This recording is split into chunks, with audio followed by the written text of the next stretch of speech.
segundo módulo. Terminamos la semana pasada el primer módulo que fue sobre Internet, ¿no? Cómo nos relacionamos con Internet. Y todas estas preguntas y tratando de responderlas en 3 sesiones pasadas. Ahora vamos a tener también un par de sesiones más sobre lo que llamamos activismo digital, ¿no? Ya sea o ciberactivismo, también se le nombra. Pues eso es lo que vamos a abordar en estos próximos sesiones, esta y 2 más, creo, ¿no? Entonces, activismo digital y un poco de humanidades digitales. Y luego vamos a retomar hasta el final de lo que son los derechos digitales. Entonces, eso es un poco lo que vamos a hacer hoy. Y para eso, pues, antes de empezar con una presentación de Soledad y también de Eli, que está aquí con nosotros, pues Oliver y yo preparamos una presentación más o menos larga, como debe de ser, ¿no es cierto?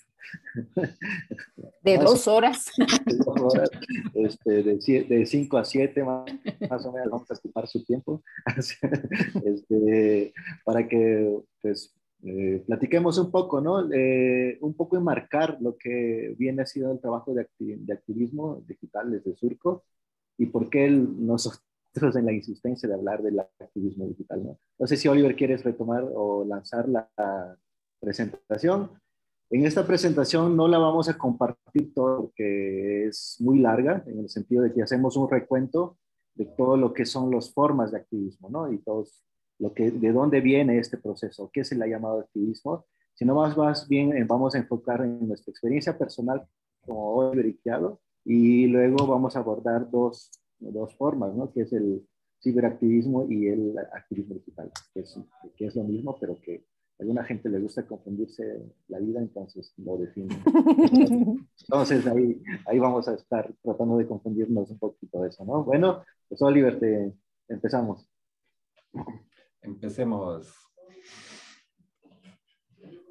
A ver.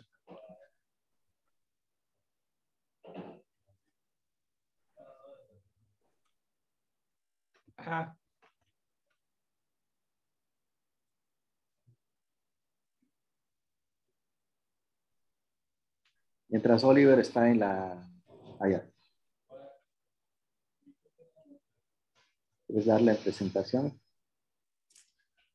A ver si la ven o no. Sí. Ok. Ahí nos vamos acompañando, Oliver. ¿Quieres empezar o empiezo yo? Adelante, maestro. Bueno, un poco por qué nosotros empezamos a hablar de activismo digital. En 2006, en el movimiento social del 2006, Oliver y yo nos encontramos haciendo periodismo en una página que se llamó Oaxaca Libre.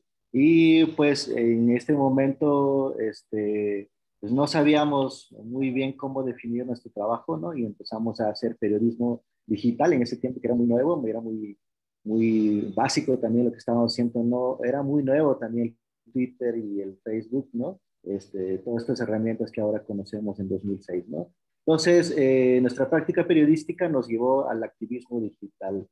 Para ponerles el ejemplo muy obvio, es que como periodistas no nos permitían tirarle piedra a los policías, entonces nos decían que teníamos que ser objetivos, imparciales y todo lo demás, que hay como un marco que engloba a los periodistas y los limita a actuar como actores políticos, más bien, ¿no? Sino más bien como observadores de un movimiento, de algo que está pasando.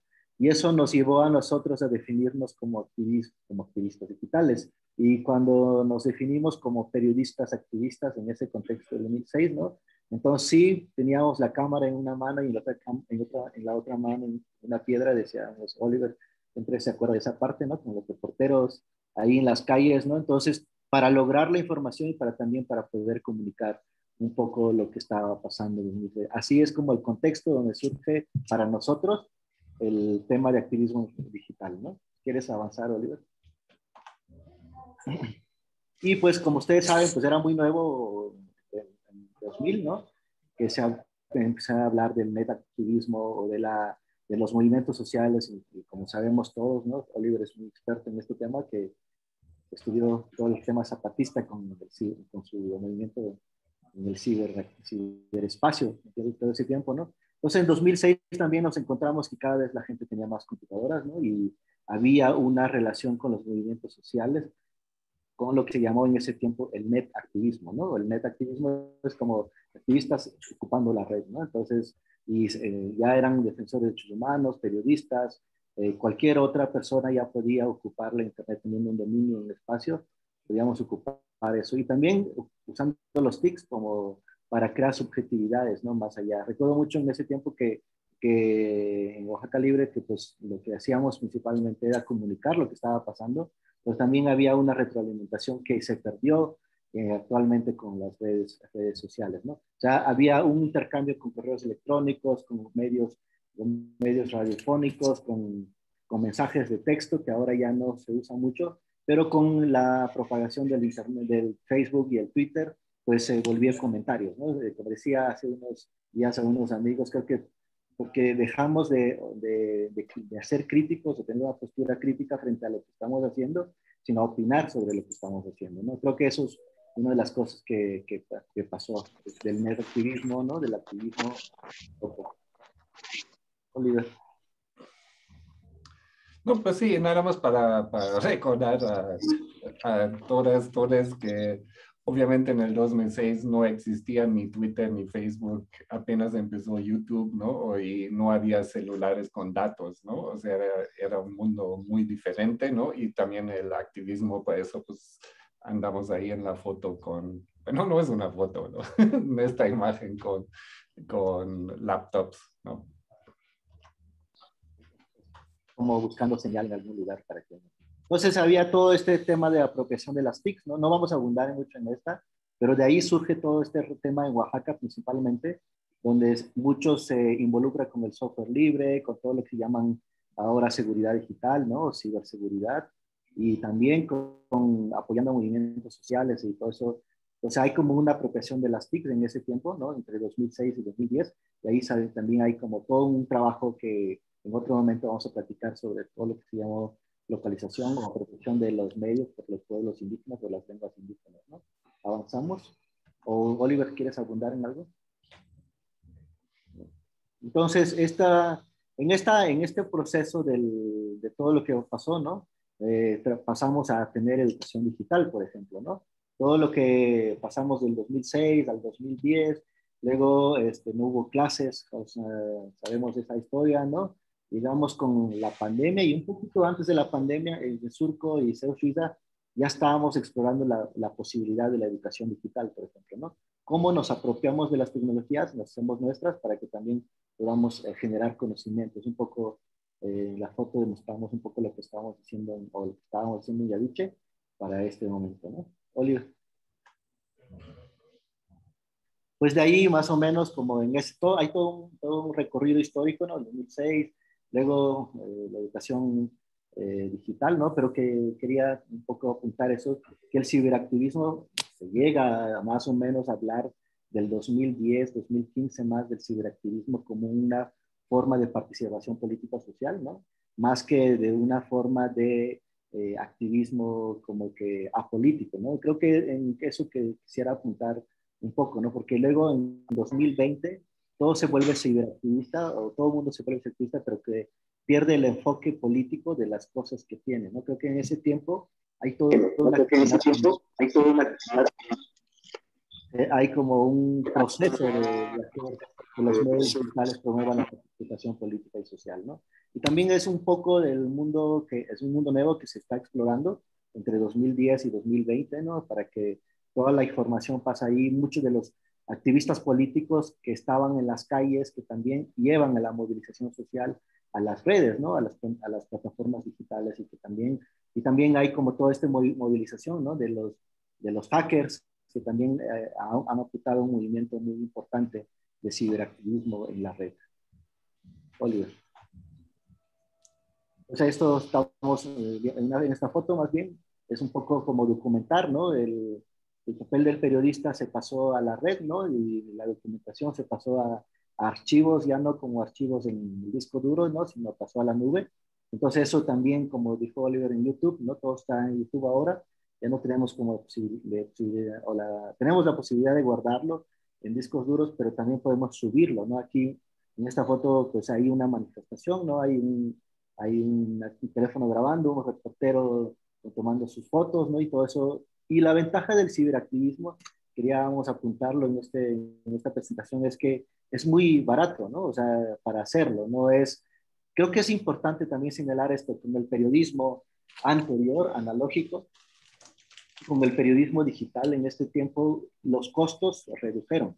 Ya no es el costo de los años 90, por ejemplo, cuando tenías que comprar una supercomputadora y tener que conectar una internet muy lenta y todo eso, los costos fueron bajando en este tiempo, ¿no? Y todo el mundo puede hacer ciberactivismo en estos casos, ¿no?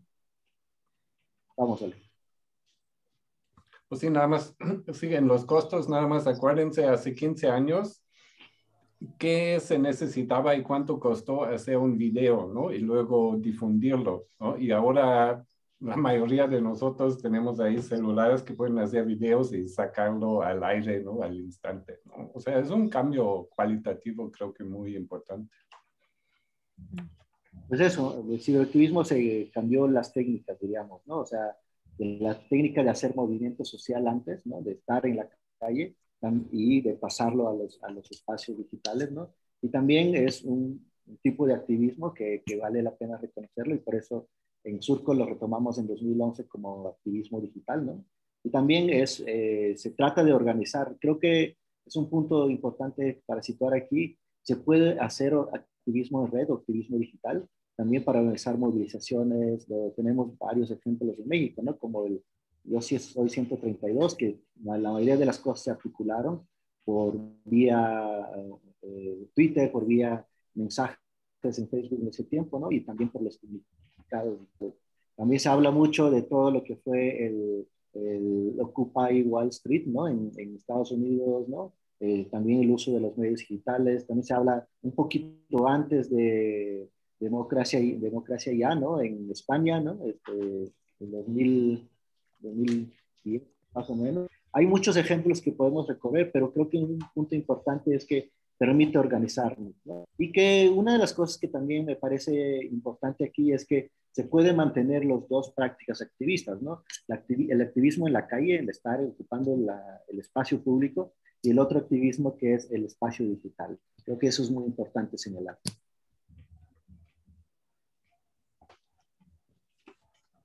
Gracias. Muy bien. ¿Pueden ir cerrando, Kiado, por favor?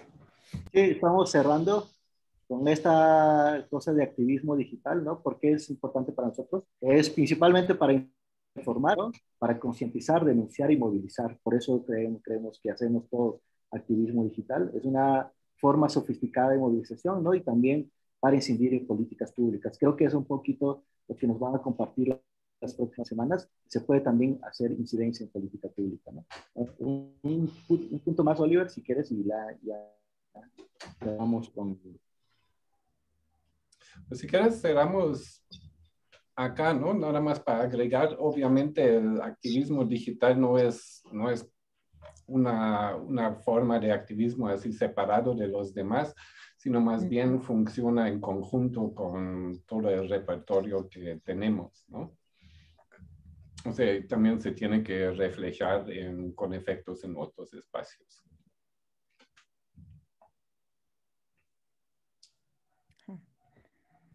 Gracias, Nayeli. Estamos contigo.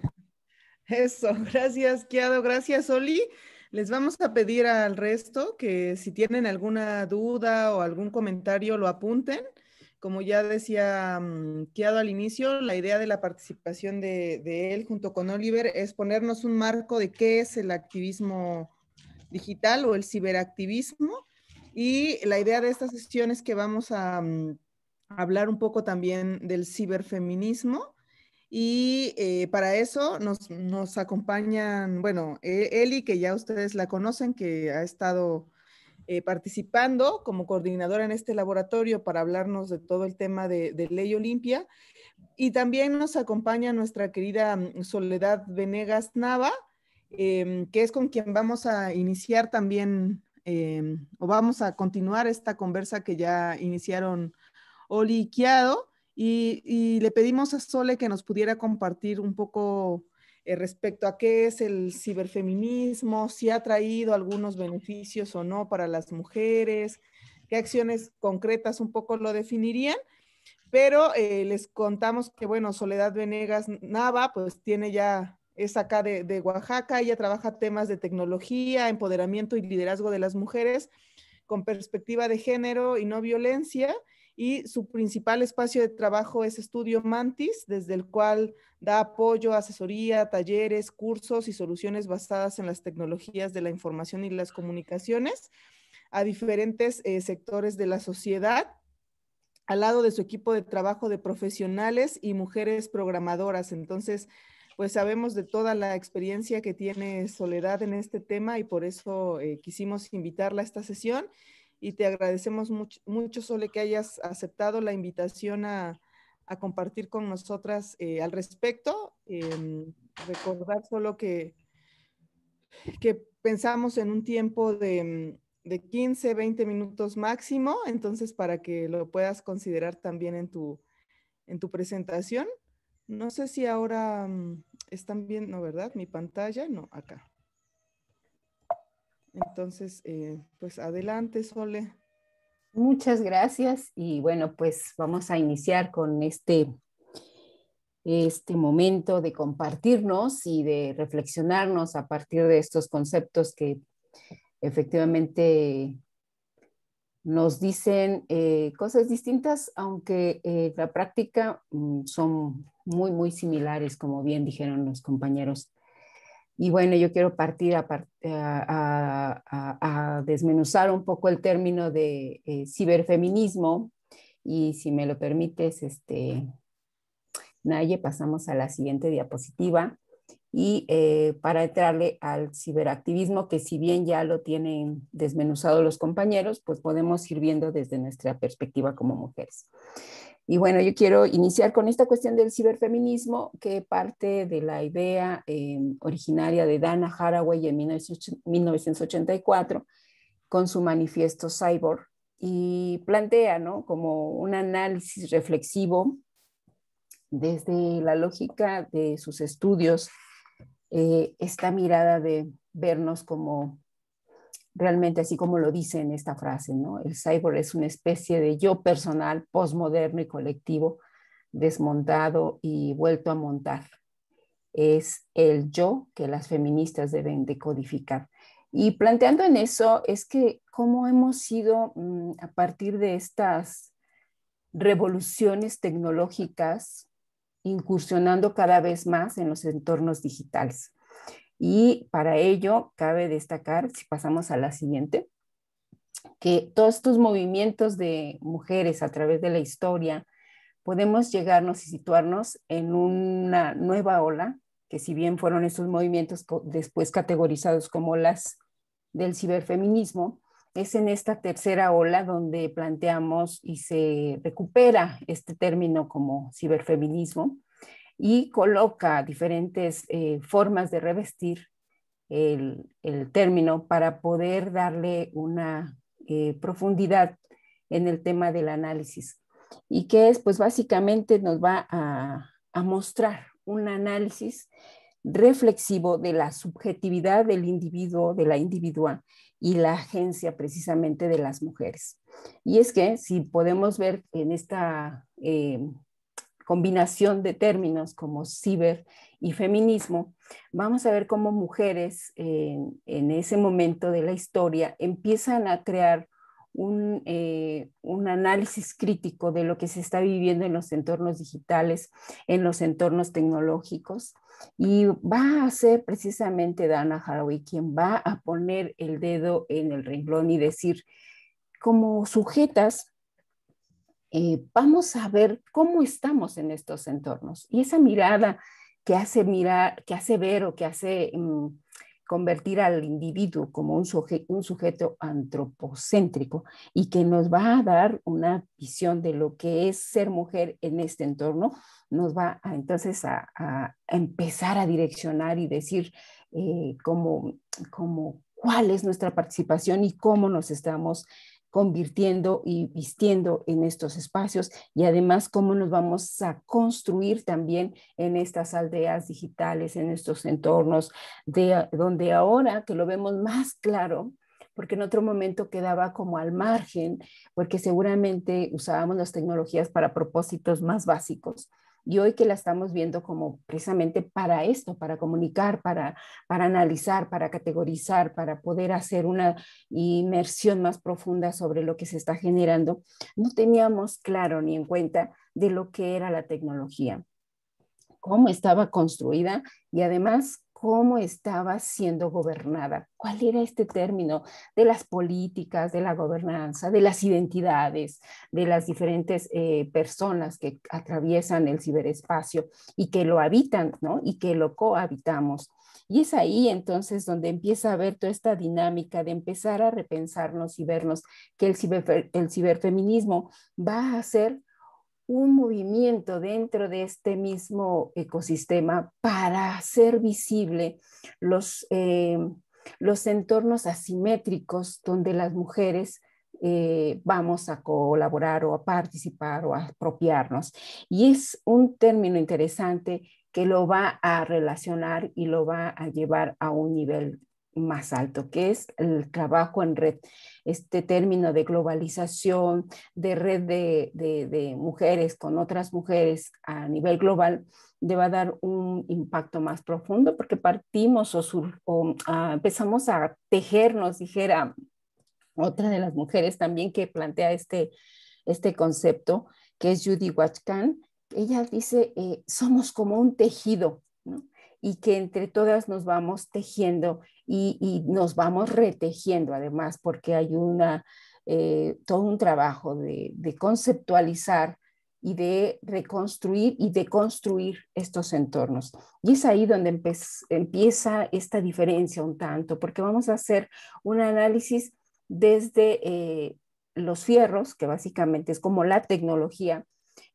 Vamos a mirar también este análisis desde el software que se va a utilizar, los protocolos de comunicación, los entornos en que se están viviendo y las asimetrías que se están reproduciendo, y además todo este concepto de lo que es el sistema patriarcal, ¿no? Que va a generar estos dominios de poder y ejercicio sobre los cuerpos feminizados y la vida de las mujeres.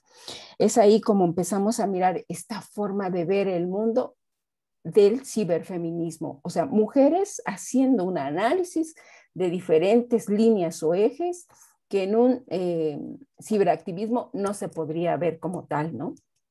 Entonces, vamos viendo cómo estas nuevas formas o tipos de subjetividades nos van a empezar a mostrar estas formas de nosotras socializarnos en nuestros entornos. Si pasamos a la siguiente, entonces podríamos pensar que el ciberfeminismo va a ser realmente un encuentro con una realidad en un espacio que creemos que no nos está afectando o que pudiéramos pensar que es solamente una computadora, es solamente un celular, es solamente un medio de comunicación donde puedo hacer ciberactivismo. No, va más allá todavía, va más allá de solo utilizar una tecnología, sino va desde las asimetrías, va desde el posicionamiento político, va desde las subjetividades de la identidad, va desde la cultura, va desde los medios de comunicación, va desde los lenguajes y discursos y narrativas que utilizamos para comunicar y socializar en estos entornos, va desde las formas de brecha que existen entre hombres y mujeres en el uso, acceso y apropiación de las tecnologías. Vamos mirando cómo estas diferencias de verdad van a pasar de un entorno meramente de uso a un análisis desde su construcción, su forma, y empezamos a mirar estas tribus digitales, estas tribus o ecosistemas también que van a crearse y donde vamos a compartir y transitar y vamos a mirarnos cómo estamos siendo violentados o no, violentadas o no, violentadas o no en estos espacios. Y es ahí donde surge entonces el análisis, donde surge el grupo de mujeres que van a abanderarse este movimiento de ciberfeminismo Y vamos a pasar ahora a esta combinación de quienes están haciendo ya un proceso de análisis de esta subjetividad o de esta cuestión técnica también, o del software libre, o del software privativo, o del software comercial.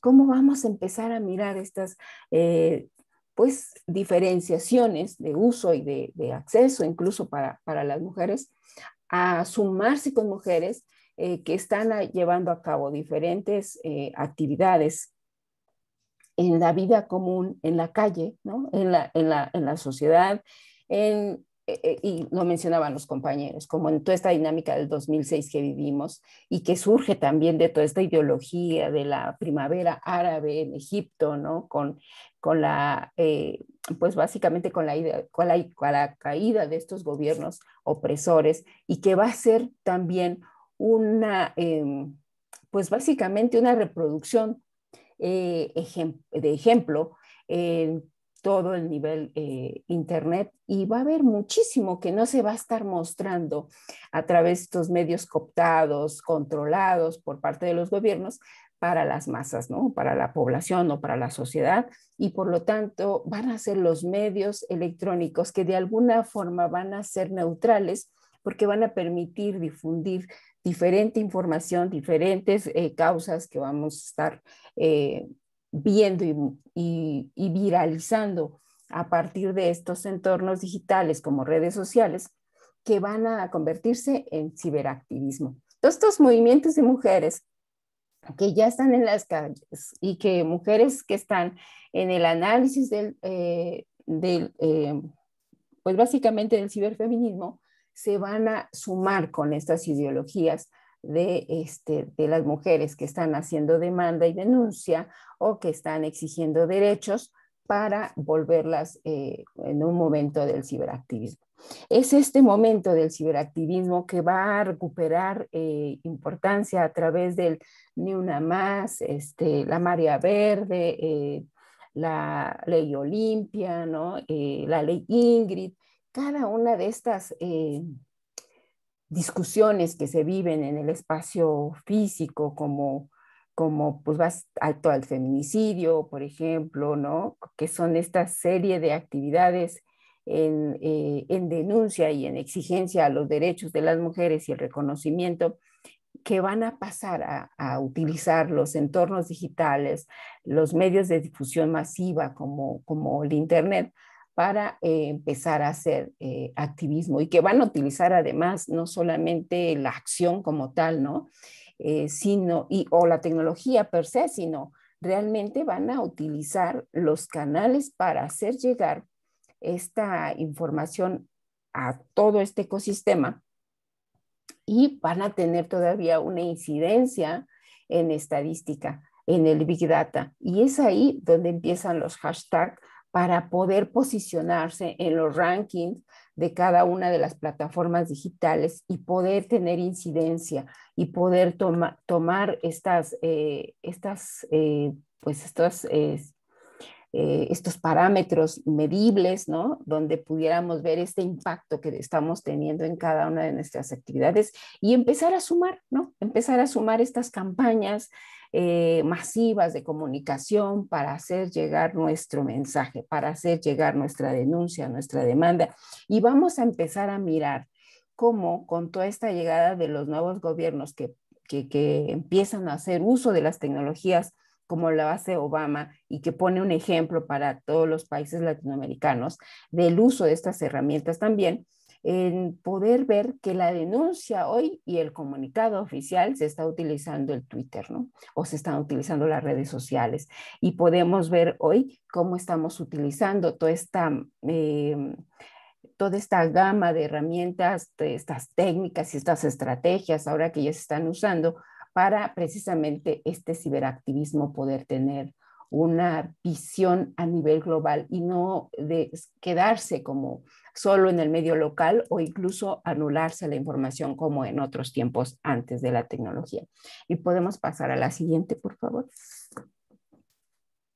Gracias. Y bueno, ¿y cuáles son las nuevas formas que nos abren Internet a las mujeres? Pues cómo nos estamos involucrando como mujeres en estos entornos. Nos estamos involucrando, híjole, de unas formas extraordinarias. Yo quiero pensarlo de esa manera, porque nos permite ampliar muchas capacidades. Si bien Amartya Sen, que nos plantea que una de las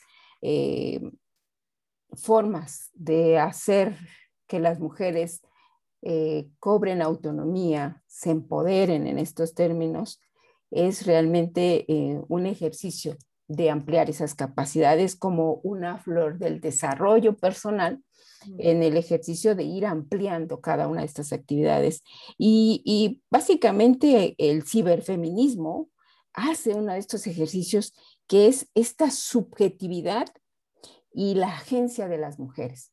Cómo estas dos formas de vernos se asocian de tal manera que nos permite tener un camino para lograr estos propósitos. Sin embargo, no está siendo un camino totalmente plano también para las mujeres o de igual manera que los hombres. Hay una gran desventaja todavía.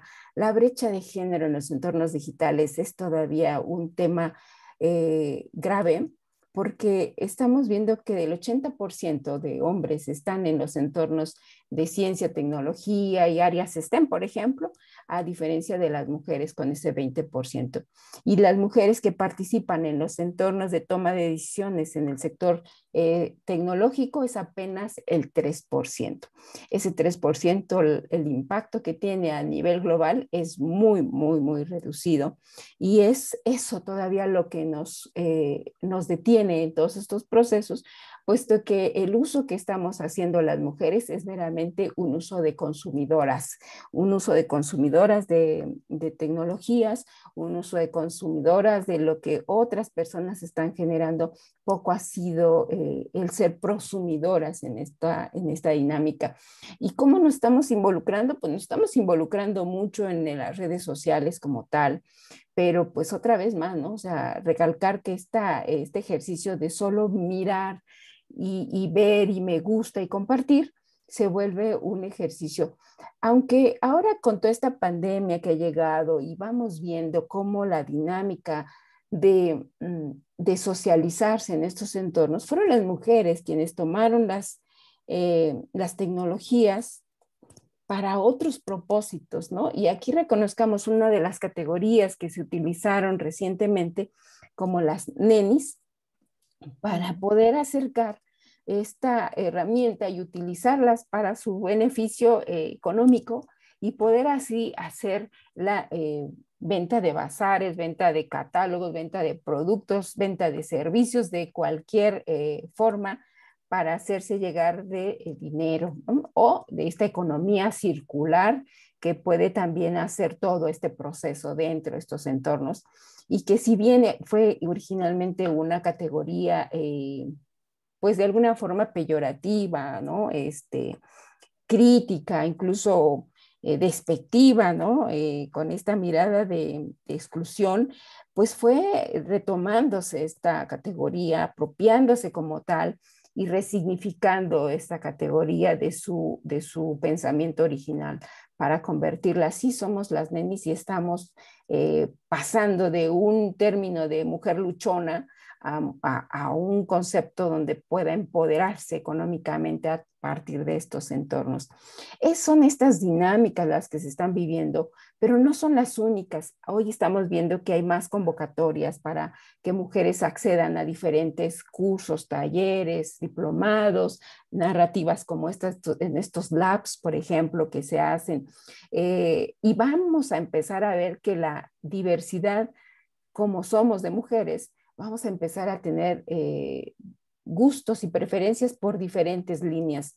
Nuestra intención es como ir rompiendo también estas barreras que nos reproducen esta forma de pensamiento en el estereotipo tradicional, en este rol tradicional y pasamos a la acción. Pero hay un paso que sigue, ¿no? Y algo que creo que está siendo de mucha utilidad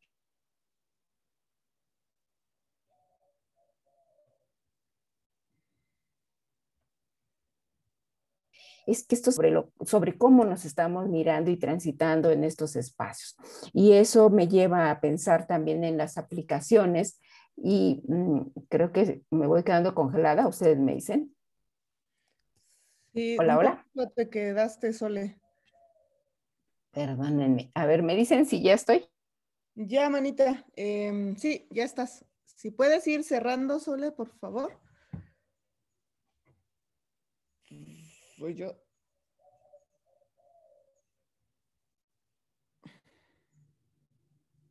Se congeló, ¿verdad? Sí, ahora Realmente parece que... Ahí vuelve. Ahí está. ya regresé. Y esto también, ¿no? Como toda esta forma de, pareciera que estamos 100% conectadas de forma sincrónica, pero la verdad es que tenemos lapsus asincrónicos, ¿no? Porque hay una demanda de uso de las plataformas y los espacios digitales y del uso del Internet o de los propios proveedores de servicio que tenemos una pérdida de conexión porque se difiere hacia a otras peticiones. Eso hay que irlo mirando. ¿Seguimos, por favor? Sí, sí podemos ir cerrando, Sole. Sí, cierro con la que sigue. Gracias. Vale. Bien. ¿Qué potencial le daría el ciberfeminismo al movimiento en la calle a las mujeres? Pues yo creo que el movimiento es siendo conscientes de cómo nos estamos pensando y repensando para reconstruirnos y retejernos. Y a partir de ahí, a saber que tenemos ahora uso de las tecnologías, tenemos acceso y quizás nos falta apropiárnoslas para poder ser estas prosumidoras y no solamente estar en la calle con la pancarta, sino también estar en las plataformas con la pancarta y hacer análisis de esa pancarta en las plataformas y poder hacer un análisis de datos con todo el impacto, la incidencia que hayamos tenido en diferentes espacios y poder hacer análisis y poder hacer reflexiones y poder reconstruirnos e invitar a más a estar en estos espacios, porque pues el Internet también es nuestro espacio, ¿no? Y bueno, pues agradecerles, la verdad que nos quedan ahí como 2, 3 preguntas adicionales, pero están muy en relación, la verdad, con todo esto. Yo lo único que pudiera hacer como diferenciación entre ciberfeminismo y activismo feminista es mirarnos como mujeres en todo este movimiento y que al mismo tiempo que tenemos feminismos diferenciados,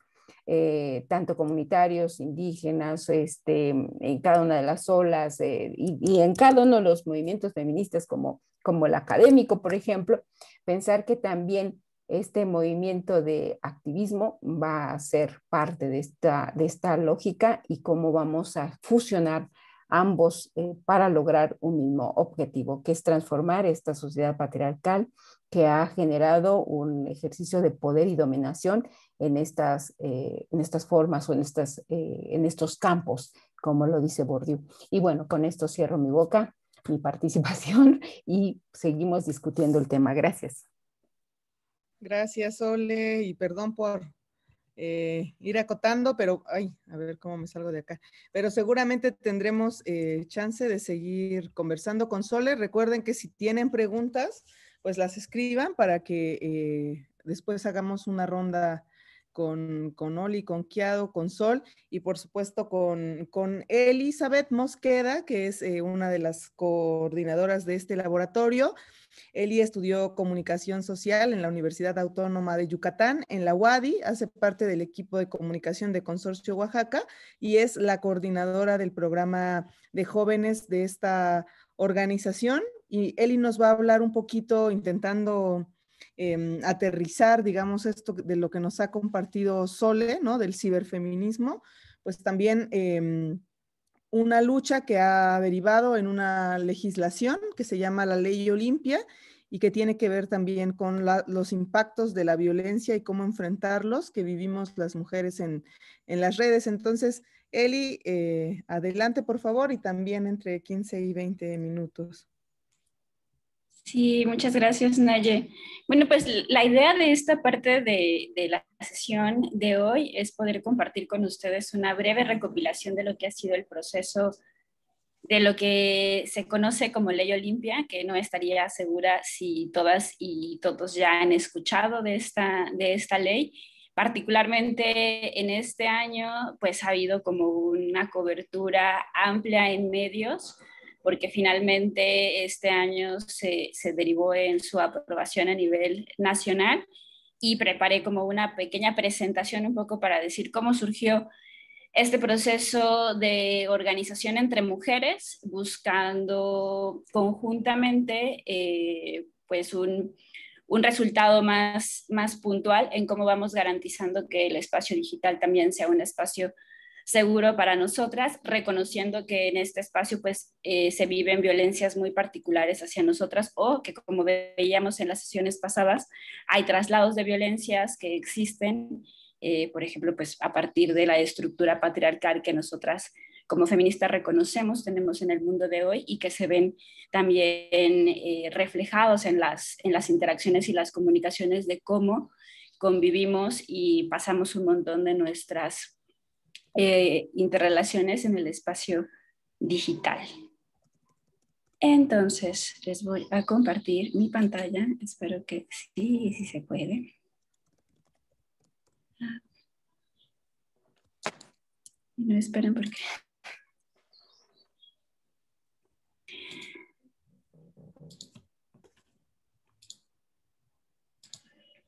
Ahora ya tienen que estar viendo mi pantalla, ¿cierto? Sí. Muy bien. Bueno, pues no sé si han escuchado entonces sobre esta denominada Ley Olimpia, y que marca una frase muy puntual en su lucha, que es: lo virtual es real. Pero bueno, ¿de dónde surge esta ley? Olimpia Coral Melo, ella tenía 18 años, es una chava de Puebla, de Huachinango, Puebla. Y hace 8 años, cuando tenía 18 años, un video sexual donde ella tenía relaciones con su entonces pareja se viralizó en su comunidad, circuló en todas las redes sociales y en distintos medios, llegó a ser comercializado en distintos espacios, y a partir de ahí se le empezó a decir como la gordibuena de Huachinango, que era una forma despectiva pues hablar de su corporalidad. Y bueno, ella lo que narra es que a partir de toda la presión y el acoso que sufrió a partir de la divulgación de este video que ella grabó en consentimiento, porque lo estaba haciendo con su pareja, pues intentó suicidarse 3 veces, tuvo una serie de amenazas, de acosos que perduraron como posteriores a la divulgación del video, donde le pedían más fotos, donde le ofrecían dinero como por, pues sí, como para actividades sexuales, donde le hacían propuestas como bastante obscenas, y entonces, pues ella siempre comparte como la forma en la que se dio cuenta de que pues ella estaba siendo víctima de una violencia que en ese momento no podía identificar, y cuando intentó, respaldada particularmente por su madre, intentó pues proceder legalmente contra su exnovio por haber difundido este material. La respuesta en las autoridades fue que eso no había nada en el Código Penal que dijera que fuera un delito, y que por tanto no podían proceder a hacer absolutamente nada, ¿no? O sea, narra siempre en sus entrevistas como le decían los del ministerio, así como: pero entonces te violó o te lastimó. Entonces ella, al decir que pues había sido partícipe pues con su conocimiento del acto, entonces más bien recibía burlas por ello, y pues que al final no podían hacer nada, ya era mayor de edad y entonces no podía proceder como un delito de pornografía infantil, y en resumen no había forma de que pudiera tener un castigo lo que ella estaba viviendo. Entonces es ahí que empieza a redactar como una serie de modificaciones, es un paquete de modificaciones que se conoce como la Ley de Delitos contra la Intimidad Sexual, y coloquialmente se le llama Ley Olimpia, pues por su nombre, de Olimpia Coral Melo. Y empezó a partir de esto una articulación con distintas organizaciones. Conforma el Frente Nacional de la Sororidad, que es en sí una articulación de distintas colectivas y organizaciones a nivel nacional, y con ellas empieza pues un movimiento en lo digital para poder hacer visible esta violencia en sus redes sociales como Facebook, Twitter e Instagram. Pueden encontrar una serie de materiales que lo que hacen es un proceso como para poder ayudar a identificar el tipo de agresiones. Generaron un violentómetro que pueda categorizar los distintos tipos de violencia que existen, particularmente violencia sexual hacia las mujeres en los espacios digitales, pero también a la par de hacer estas pues acciones digitales de informar y de poder como asegurarse de que cada vez más tengamos claridad que este tipo de agresiones son justo eso, agresiones que forman parte de una violencia y no vivirlas como culpables, como le pasó a ella, en su caso ya muchas otras les sigue pasando. También empezaron a realizar pues acciones para movilizar este paquete legislativo y que entonces existiera una forma de que pudiera pedirse acceso a la justicia que ella en su caso pues no tuvo, ¿no? Porque en su caso no existía el delito y nunca pudieron proceder contra su expareja. Bueno, la ley Olimpia en sí acepta la violencia digital como una manera de violencia contra las mujeres y incluye el acoso, el hostigamiento, las amenazas, los insultos y la vulneración de información privada, además de la difusión de contenido sexual sin consentimiento, como pueden ser textos, fotos, videos o datos personales a través del Internet, de redes sociales, el correo, las aplicaciones distintas o cualquier otro entorno digital, e incluso que estas fotografías o informaciones sean impresas y de esa forma se difundan. Entonces, en sí, lo que conocemos como la Ley Olimpia es pues, reconocido como primer proyecto de reformas en México en materia de violencia digital, que tal cual reconoce como este tipo de violencia y que lo hace con una perspectiva de género. Una de las cosas por las cuales a nosotras nos parecía muy importante generar un espacio para charlar sobre esta iniciativa tenía que ver con cómo se construyó. No es a partir de un caso muy particular, que es la historia de Olimpia, pero que muchas otras han vivido, y ella pues se repone del impacto que esta violencia gravemente le dejó y empezó a generar una articulación, ¿no?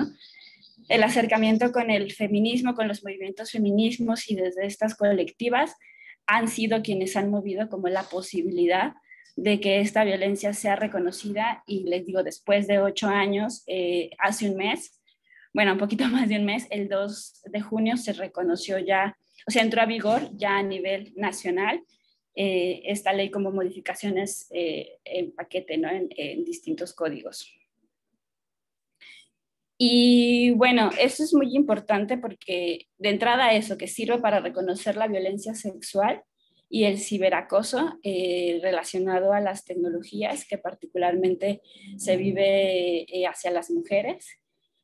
Pone ahí como claramente este delito y una forma de que se haga justicia, pues para poder como dar línea de cómo tendrían que estar actuando las autoridades ante situaciones como estas, y que previo a este paquete pues no existía, y justo por eso ella, aunque fue y metió la denuncia, pues no había una forma en donde colocarle para que realmente se pudiera proceder en contra de quien había hecho la divulgación, ¿no? Entonces ella es ahí, está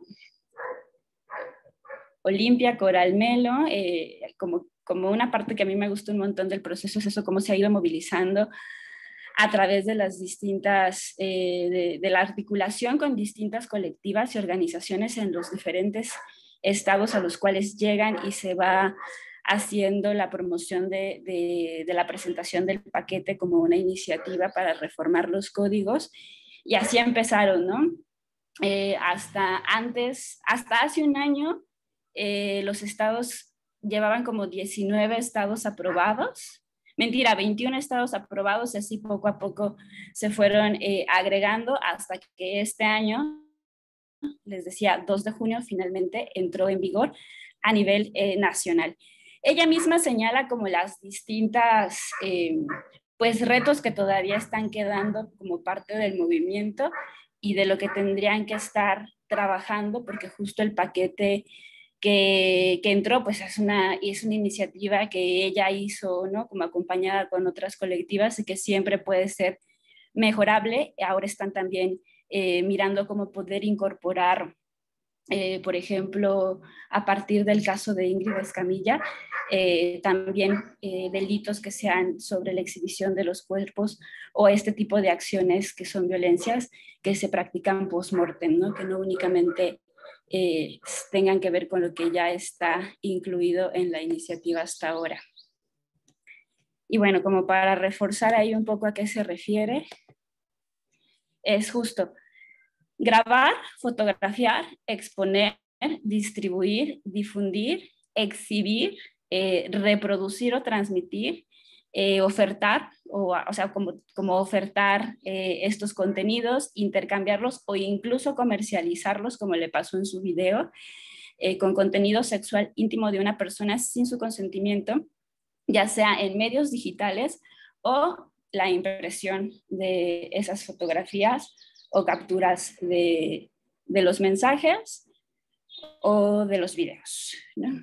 Y esta es una parte también importante de este paquete de modificaciones de ley cuando reconoce que como delito que te tomen fotografías o videos en espacios públicos sin tu consentimiento, ¿no? Que pasaba un montón, por ejemplo, en los baños públicos o que en la calle te dabas cuenta que alguien te está tomando un videíto o una foto sin que tú sepas, o en un montón de espacios públicos donde de plano colocaban cámaras, no sé, por ejemplo, en las escaleras, ¿no? En ciertos ángulos o en los baños para que se grabaran a las usuarias. Y bueno, en sí, ¿por qué es importante legislar en materia de violencia digital en México? Porque no existe un mecanismo de investigación y castigo para las violencias sexuales a través del espacio digital hasta esta reforma, ¿no? Justo estos eran como los principios que ellas promovían para decir esto es importante y es importante que se hagan las modificaciones porque no está habiendo un mecanismo que haga investigación y castigo de este tipo de violencias, que además es una de las violencias que aunque esté poco documentada de pronto, sabemos que muchísimas mujeres son víctimas, ¿no? Ellas manejaban, por ejemplo, que más de 200 mujeres son exhibidas en Internet y sin que las autoridades tengan competencias para investigar. O sea, justo no había como un modo de poder proceder y hasta la fecha seguiría siendo como uno de los puntos que tendríamos que estar colocando como feministas y como activistas, pues, ¿qué pasará con las denuncias que se han hecho? Porque algunas carpetas de investigación ya están abiertas en los distintos estados en los cuales había sido aprobada la legislación previamente, ahora que es a nivel nacional, y pues en muchos casos pasaba como por la disponibilidad o la capacidad de acción o la voluntad política que tuvieran las distintas autoridades, ¿no?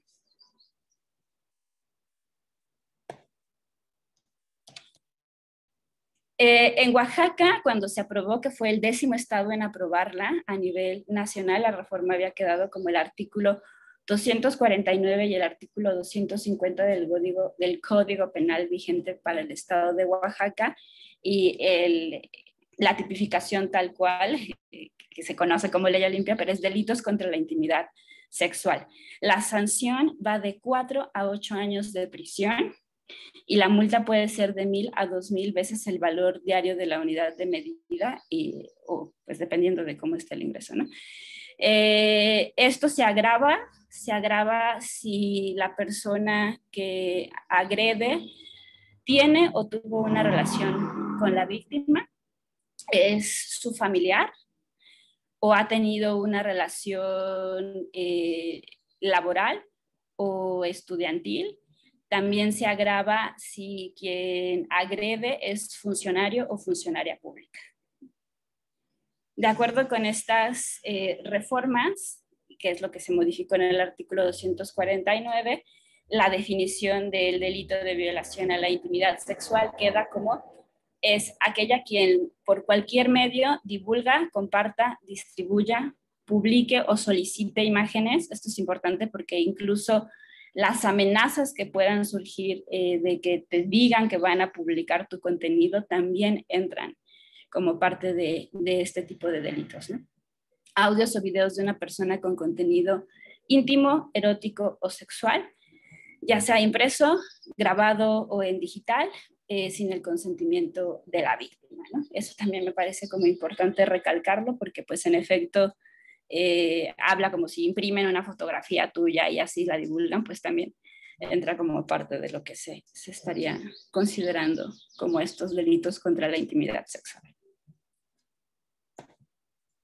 Y cerrando, como los minutos que me quedan, acá en unos segundillos, nada más quería compartirles como algunas imágenes justo, pues que demuestran esto que ya comentaba tanto Oliver, Kiado y Sole, que parte del activismo que se realiza en redes sociales o en el espacio digital, pues no se queda solo ahí, ¿no?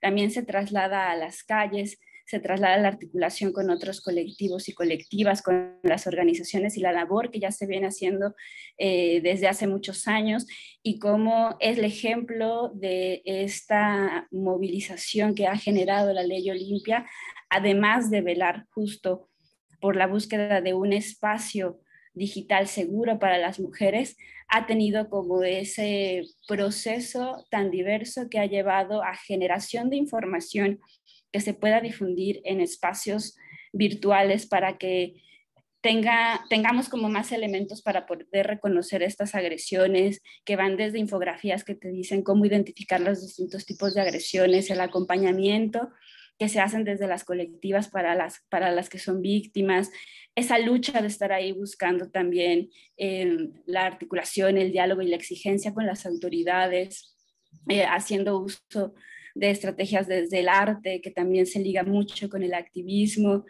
y también abriendo espacios de diálogo y de formación, por ejemplo, en universidades, ¿no? Se mueve mucho tanto Olimpia como quienes son parte del Frente Nacional de Sororidad para dar conferencias, charlas y conversatorios en relación a una educación que vaya permitiendo también transformar pues estas formas de violencia que se trasladan en distintos espacios, ¿no? Y yo por ahí cerraría, como nada más pues señalando esto, ¿no? Que es cómo se busca tener un internet seguro para las mujeres como uno de los tantos espacios que habitamos, reclamando que también tenemos ese derecho a ser quienes tenemos acceso a las formas de programar y de generar los contenidos que circulan en internet, no solo como usuarias, como decía Soledad, y cómo estos movimientos se articulan como con otras acciones que van fuera del espacio digital, pero que al final pues están ligadas, porque ya hemos visto en estas varias sesiones que no es como que estemos en el espacio virtual como avatars, sino que es parte de nuestras vidas que van y vienen.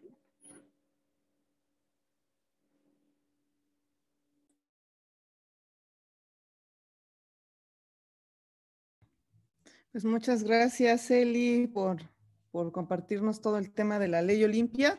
Gracias también a Sole, a Oli y a Kiado. Y pues más bien, pues vamos a destinar unos 15 minutitos a ver si hay algunas preguntas para algunos de ellos y que podamos compartir. Entonces, sí pedirles que sean muy sintéticos en las preguntas o comentarios que vayan a hacer, para que nos dé tiempo de escucharnos a los más posibles. Entonces, ¿alguien se anima?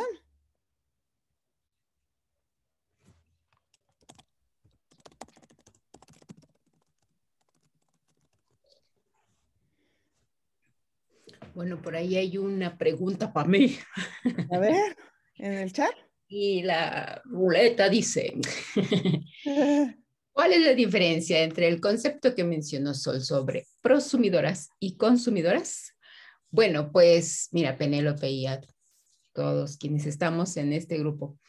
Prosumidoras vamos a ser quienes producimos y consumimos contenidos.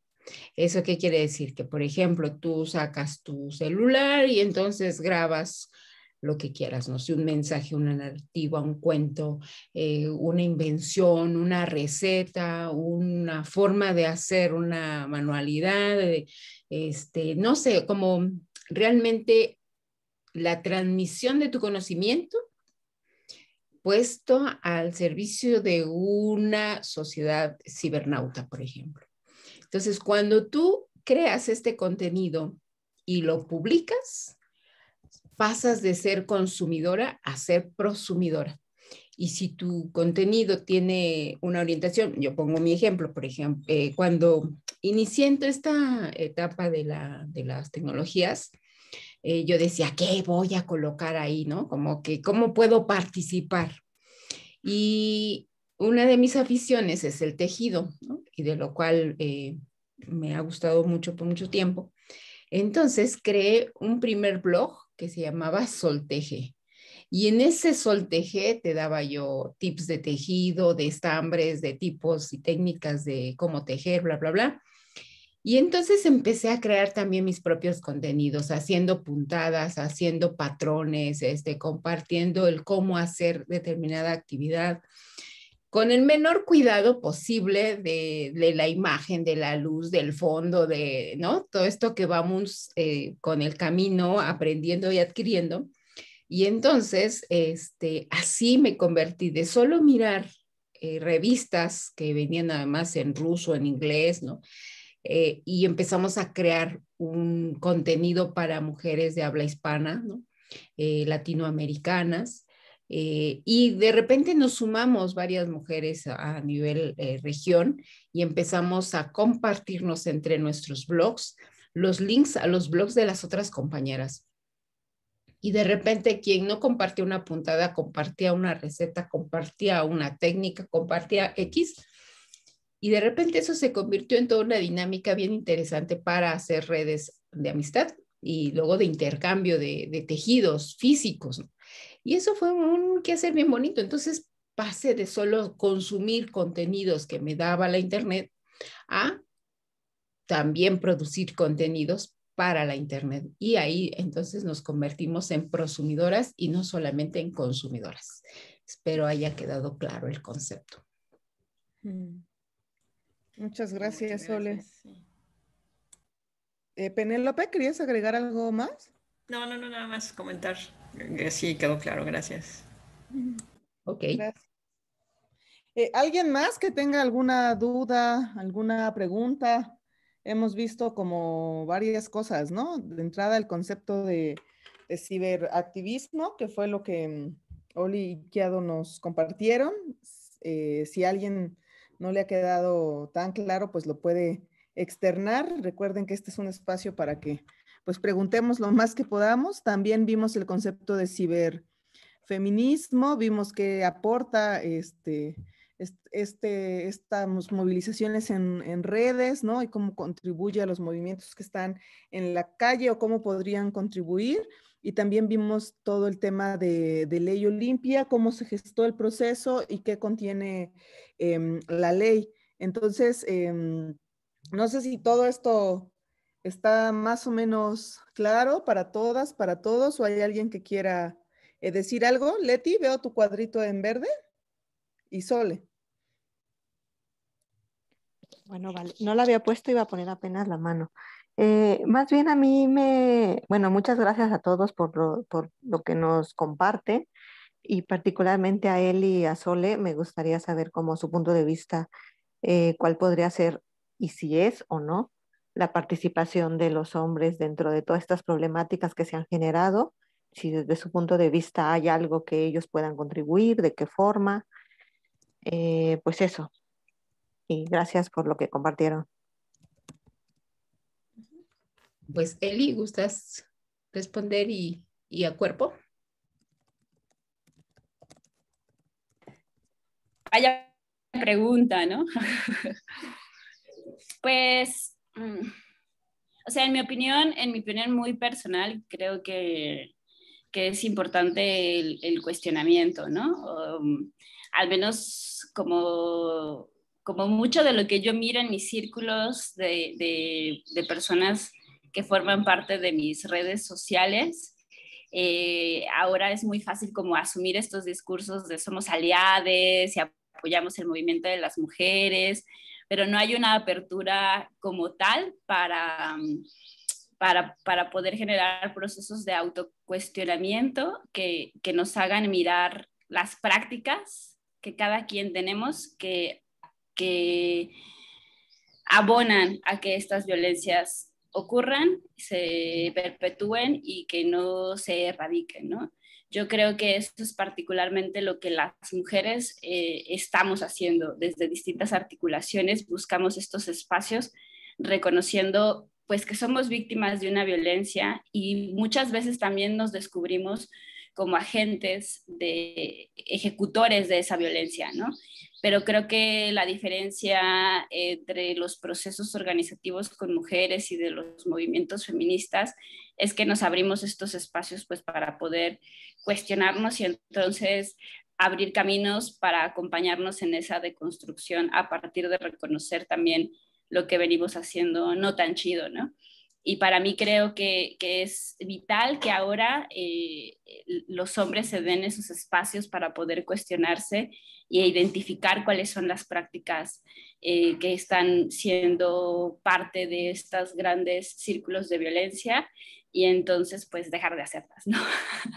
O sea, ¿cómo rompes la cadena? Es mucho de lo que el discurso particularmente que tiene la violencia digital o la violencia en relación a la violencia sexual en los espacios virtuales, es cómo rompo la cadena. Si a mí me llega un mensaje, entonces ya no difundo ese contenido y ahí ya estoy haciendo un buen ejercicio para romper la magnificación de esta agresión que puede estar pues jodiéndole la vida a alguien e incluso llevarle a casos de suicidio, que es justamente lo que ha ocurrido en muchas situaciones, pues por el tipo de impactos que estas violencias tienen, ¿no? Cómo no las minimizamos y cómo buscamos la forma de no ser parte de ellas.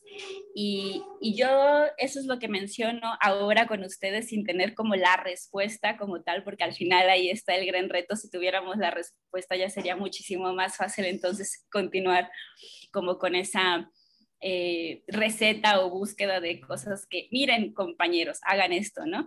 Pero sí es como de las discusiones que yo muchas veces he tenido con mis amistades, porque nunca falta quien de pronto me busca y particularmente con el proceso de aprobación de la ley Olimpia, me ha tocado más de una vez que amistades queridas de muchos años, no sé, justo de ciencias, pues yo estudié en una universidad de ciencias antropológicas y que su diálogo así de, ¿tú que eres feminista? Entonces, ¿no? Como abriendo el debate y siempre intentan encontrar como ese vacío donde podría ser permitido que lo hicieran y entonces ya no cayeran como parte de lo que se ha ahora pues clasificado como un delito, ¿no?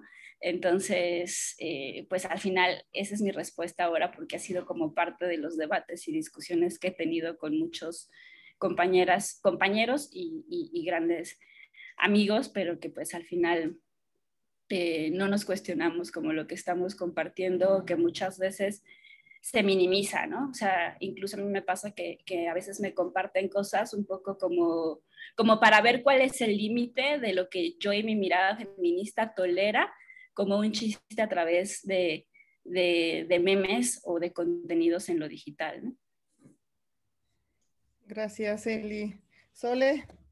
Pues desde mi punto de vista, yo diría que en mi camino hay que reconocer que el trabajo que han hecho quienes han creado las tecnologías, las plataformas, pues es obviamente el grupo de masculinos que han estado en estos entornos, ¿no?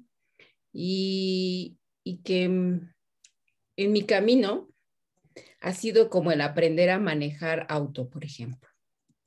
A mí quien me enseñó a manejar, pues fue un masculino, pero a partir de ahí sé qué es lo que no me gusta de la enseñanza de este masculino hacia mi persona o hacia una mujer. y por lo tanto hago procesos de enseñanza de mujeres por mujeres.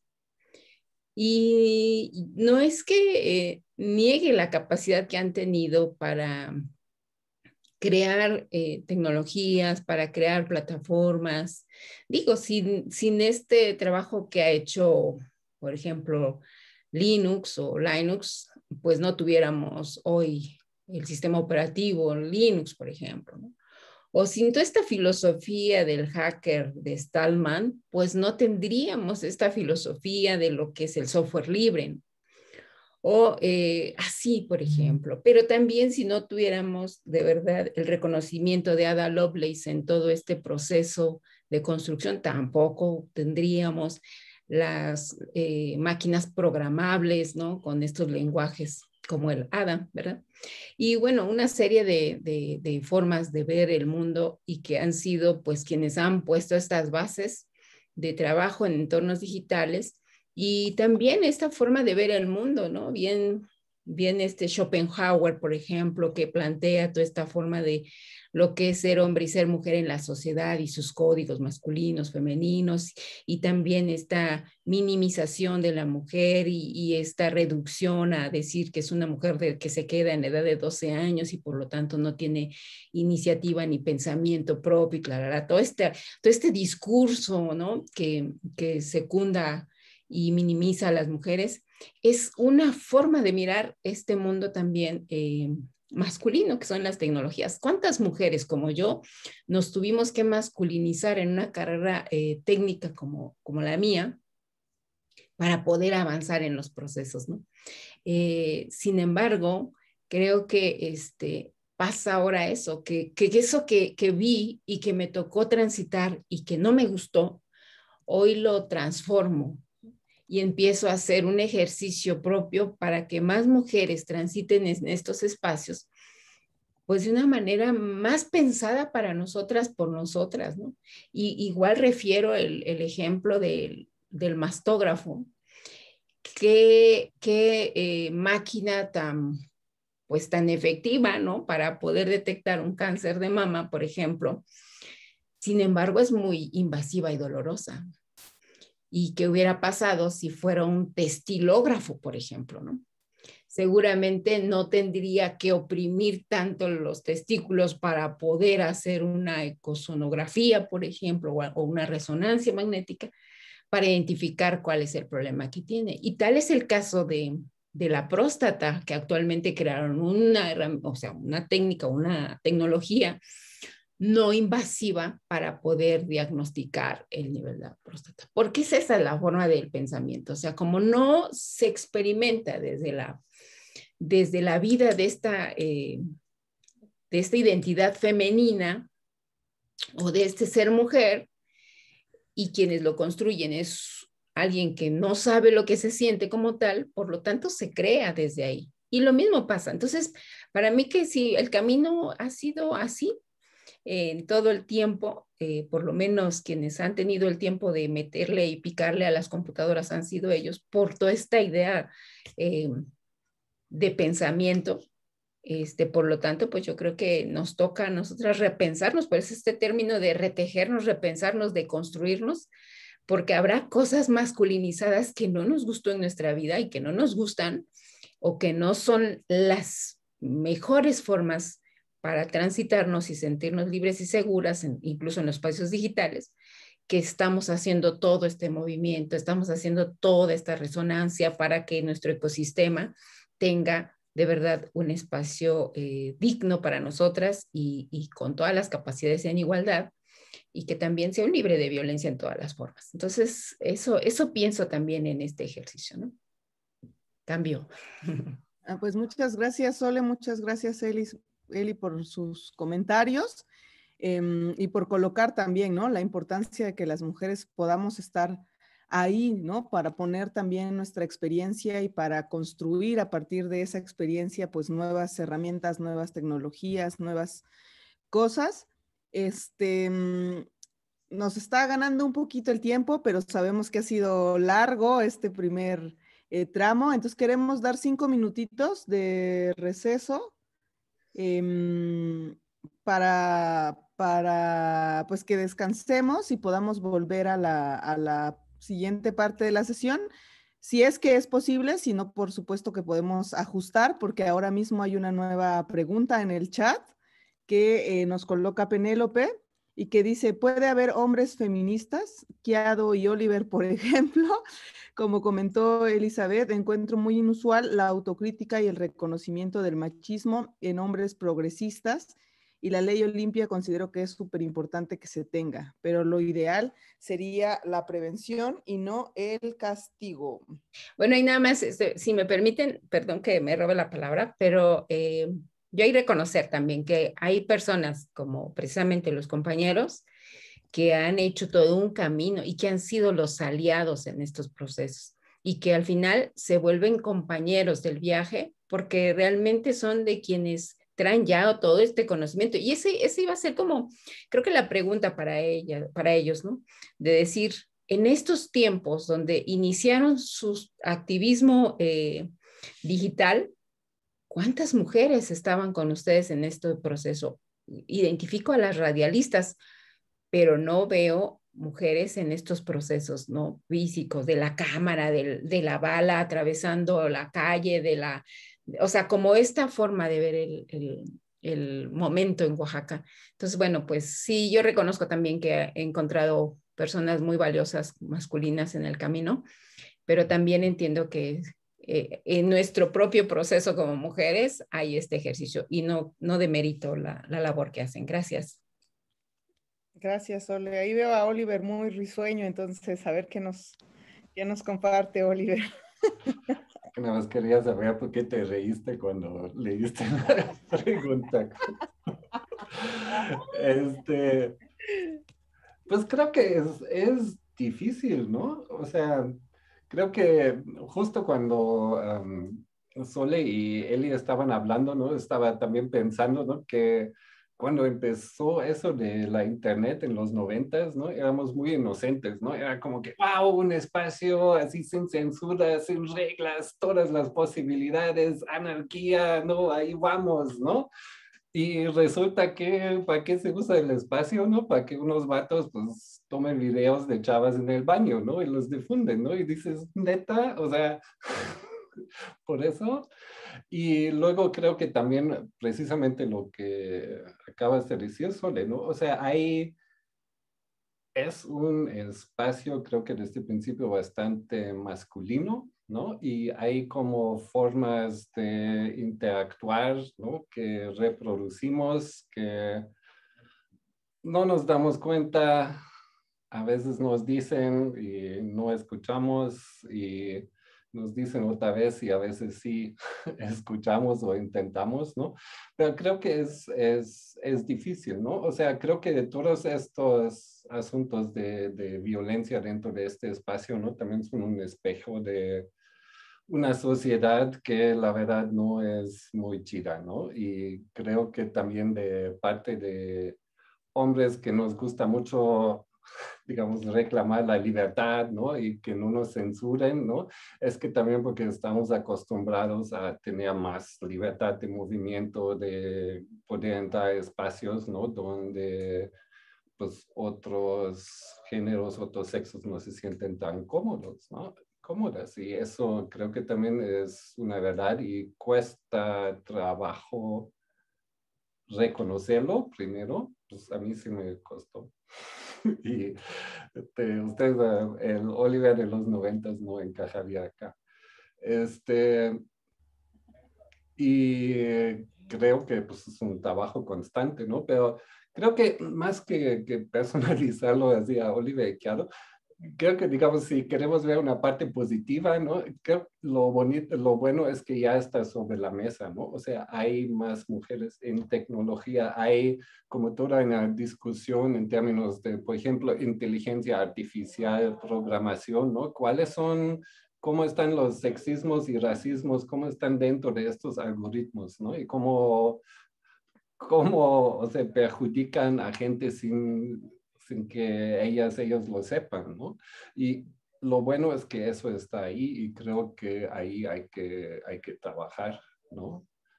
Y sí, porque sí es un proceso, ¿no? De darse cuenta de estas cosas. Y Puedo comentar personal y que también social, ¿no? O sea, comentarles que para mí mi experiencia ha sido un poco diferente, ¿no? Porque yo soy de Zapoteco, de la Sierra Norte.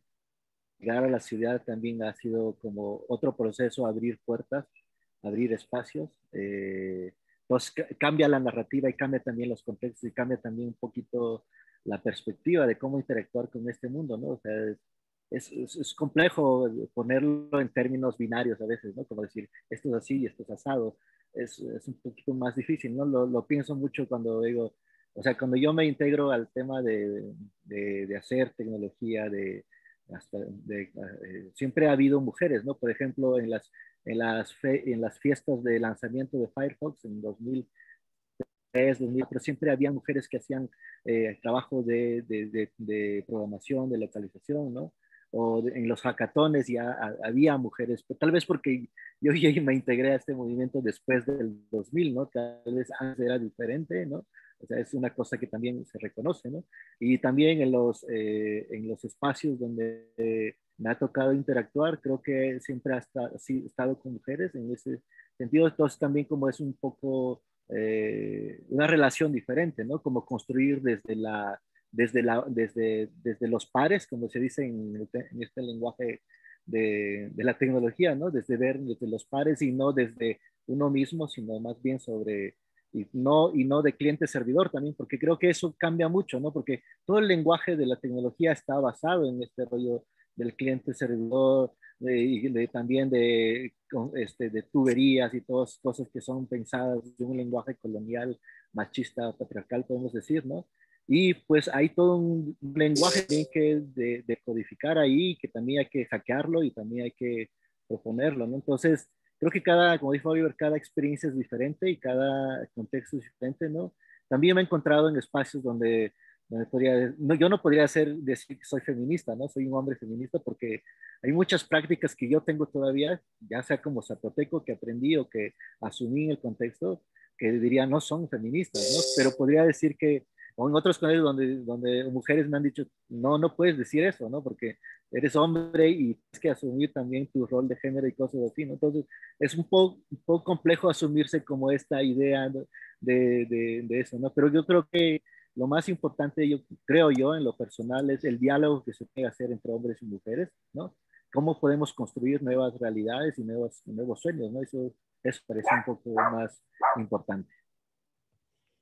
Muchas gracias, Kiado, gracias, Sol, gracias, Sol, por la respuesta o el intento, porque creo que, pues sí, ¿no? No siempre hay respuestas, ¿no? A veces lo que hay son eso, como ensayos, como un compartir en el que vamos tejiendo, como decía Sole, o retejiendo nuestras miradas, nuestras posiciones y nuestras perspectivas respecto a preguntas como la que lanza Penélope, que se me hacen muy potentes para la reflexión y para el debate, ¿no? Y que incluso que no hay respuestas también únicas, ¿no? Eso también creo que es importante, depende desde dónde uno se sitúe como feminista, desde esta idea de que no existe un solo modo de ser feminista, se dará una u otra respuesta a esa pregunta también, ¿no?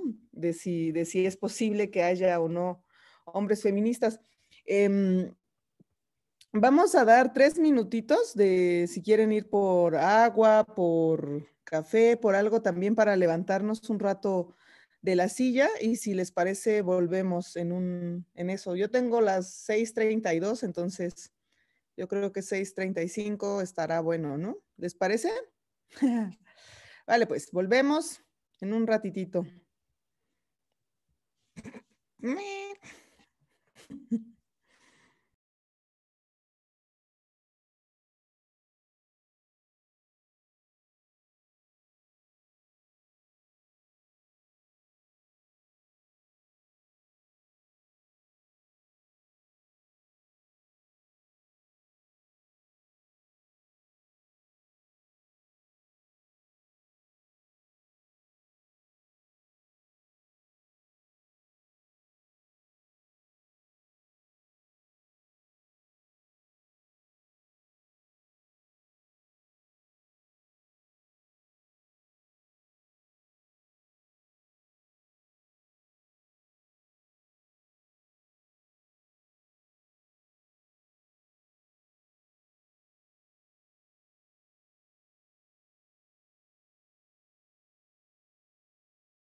Oli.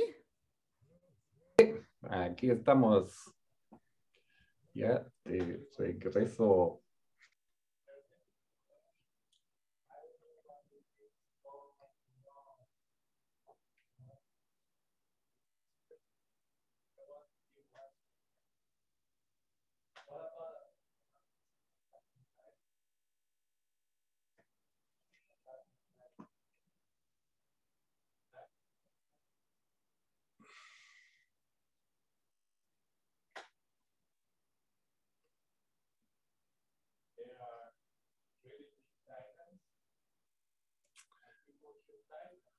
Ya estamos casi todos de regreso, o sea, él y yo.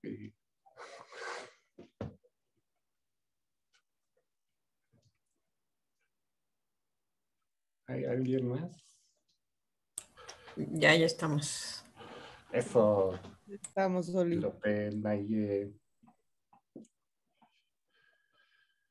Todas las que están, alcen su mano así en la pantalla, porque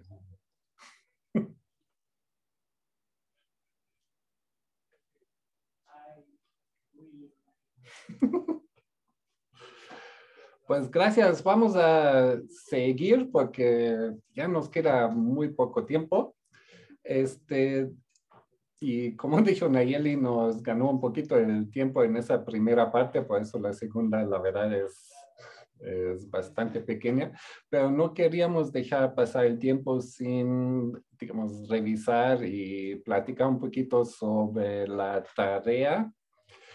Y la tarea era precisamente, pues, un poquito para también preparar por lo menos las pláticas de hoy, ¿no? De contar como experiencias, digamos, más personales de la violencia en el ciberespacio o ciberviolencias, ¿no? Y compartir, digamos, cómo la enfrentaron, ¿no? Y íbamos a hacer eso en grupos, pero creo que no nos va a dar tiempo, entonces lo vamos a hacer así entre todas. Y no sé quién que tenía un ejemplo de una experiencia así lo quiere compartir y podemos, digamos, comentar entre todos, pues, que se puede aprender y cómo podemos, digamos, de qué se tiene que hacer, digamos, al respecto, ¿no?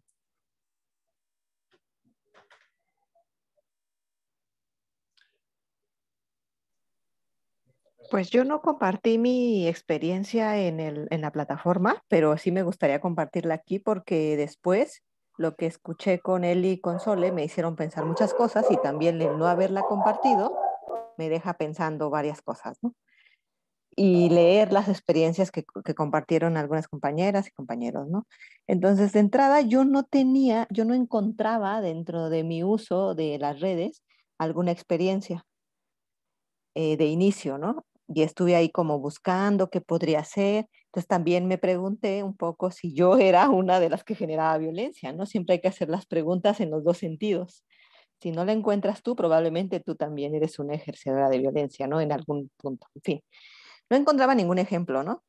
Pero también ahora descubro con lo que escucho de él y de Sole cómo se normalizan esas violencias y también con un ejemplo que una de las compañeras compartió sobre la experiencia que le pasó con la pareja de una amiga que le escribió y demás, ¿no? Entonces, ese tipo de experiencias también las he tenido, pero me llama la atención que yo no sé si las he normalizado o las he pasado de largo. Entonces, pues no sé, me hace sentido, ¿no? Lo que escucho ahora con lo que no pude identificar para compartir una experiencia, ¿no? Y este tipo que me parece que es más común de lo que imaginamos, recibir mensajes de hombres desconocidos, en ocasiones haciéndote propuestas o preguntándote cosas que dices, ¿por qué un desconocido me pregunta esto? No sé, se me hace como que es muy común y me preocupa por mí, digo, haber normalizado el hecho de que no me parece una violencia o que la pasé de largo al momento de buscar una experiencia para compartir, ¿sabes? Entonces era como lo que quiero compartir, pero no lo puse en el foro. Gracias, Leti. No sé si alguien tiene una respuesta o una idea respecto de eso. Y sí, y gracias por compartir, aunque no compartiste en el foro, porque justo cuando dije que de las que hicieron la tarea, digo, es un poco injusto porque la gente que hace la tarea ahora tiene que compartir otra vez y los demás no, ¿no? Entonces, mejor. Así que entre todos, ¿no? Pues si me permiten, puedo abonar un poco a la respuesta que podemos darle a Leti. Y pues más bien que a Leti, yo creo que a todas, a todos, a todos los que vamos transitando en estos procesos y en estos espacios, porque tenemos como muchos casos donde la violencia de esta forma está tan normalizada como el piropo en la calle, que de repente hasta nos sentíamos como, ay, creo que no soy bonita, creo que no soy atractiva, creo que no estoy visible, que no me hicieron caso, ¿no? Entonces, ¿cómo esta deconstrucción de esta forma de vernos y cómo el manejo de la imagen y del cuerpo dentro de la esfera pública, llámese en la calle, llámese en internet, va a recuperar estas formas de socializar y socializarnos, ¿no? En los códigos, tanto como hombres como mujeres tenemos introyectados. Y dentro de estos ejemplos que normalizamos, era precisamente ahora con toda esta dinámica que estamos viviendo, con el envío de los packs. Cuando nosotras somos solicitadas por este pack, ojo, somos solicitadas porque es diferente que nosotras solicitemos el pack a que nuestro pack sea solicitado o nuestros nudes sean solicitados. Y seguramente a mi edad yo diría, ay, a mí, ¿quién en mi vida me va a solicitar el pack? Nunca jamás, por supuesto. Sin embargo, hemos encontrado casos que no hay una edad como tal, sino hay un ejercicio del poder sobre la obtención de lo que yo llamaría un videojuego para hacerse llegar de estrellitas en ese videojuego, porque es un juego de seducción donde vamos generando una idea de interés genuino en este mito romántico de ver las relaciones, ¿no? O desde el otro punto de vista es cómo pertenecer a una ola o movimiento donde el envío de packs es como la estrellita para pertenecer a este club, ¿no? Entonces, por ejemplo, nosotros hemos vivido estas situaciones con estudiantes en el Tecnológico de Oaxaca, por ejemplo, donde el docente tiene el pack de las estudiantes y le dice, falta tu pack, o sea, a una estudianta, ¿no? Y la estudianta se sienta todavía con este pensamiento de decir, claro, me falta el pack, claro, quiero pertenecer al club, ¿no? Y cuando nosotros empezamos a hacer una mirada crítica sobre esta situación, queremos desnormalizar este proceso, queremos que las estudiantas, tanto quienes ya tienen conciencia de no haber enviado el pack, o como quienes no tienen la conciencia y todavía tienen esta idea pues inocente o genuina de saberse que no son parte de una red de pornografía, porque eso no es otra cosa más que una red de pornografía, para una satisfacción meramente masculina, pues hay como ir desnormalizando y previniendo estos procesos. Quienes ya lo enviaron y lo difundieron además, hay otro ejercicio para la sanción y hay todo un camino para la denuncia y hay un costo social como mujer en este entorno. Entonces sí, pienso que como ejercicios personales, yo diría, sí, en algún momento de la vida yo fui víctima de una sesión de solicitudes de estas fotografías y de repente yo no las di, pero aparecí en algún lado. ¿Quién fue? Pues el único que tenía acceso a un espacio íntimo como el mío, ¿no? Y a partir de eso empiezas a mirar que no solamente es una sustracción de o un robo de fotografías sin consentimiento o unas tomas de fotografías sin el consentimiento, sino también la viralización y la colocación en los entornos pornográficos. Y que cuando te das cuenta por diversas razones, empiezas a mirar que tu computadora está llena de spyware colocado por el que tú crees que es tu compañero de confianza, y vas a ver cómo va llegando a su correo electrónico capturas de pantalla, audios, videos, de lo que tú vas haciendo en tu proceso cotidiano de vida. Y es ahí donde la conciencia te despierta la cabeza y empiezas a decir, o sea, duermo con el enemigo, ¿no? Y realmente empiezas a transformar una realidad y se convierte en aceitosa para hacer ahora todo un ejercicio de denuncia, de documentarse, de unirse a las redes, de empezar a hacer un activismo y permitir que estas narrativas, estas historias, estos procesos que llenan de dolor, de desengaño, de muchas razones y que vas rompiendo con muchos mitos, empiezas a compartirlos para que más mujeres eviten este tipo de situaciones de violencia, y que a veces por el costo social del qué dirán o el cómo voy a denunciarlo, pues si es parte de mi vida, o sea, todo este ejercicio que hacemos basado o en pos del amor o de la confianza. Entonces sí es cierto que vivimos esos, y los vivimos de formas diferentes como mujeres y como hombres, ¿no?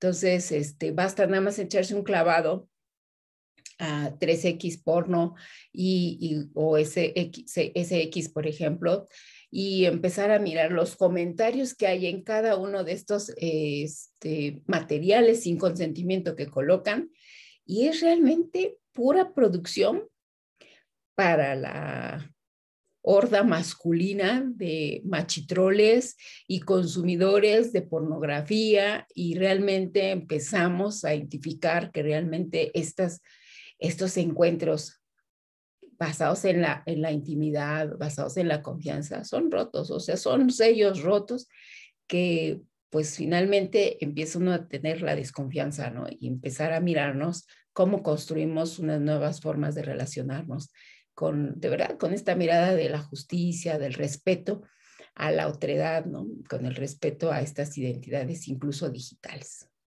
Cambio.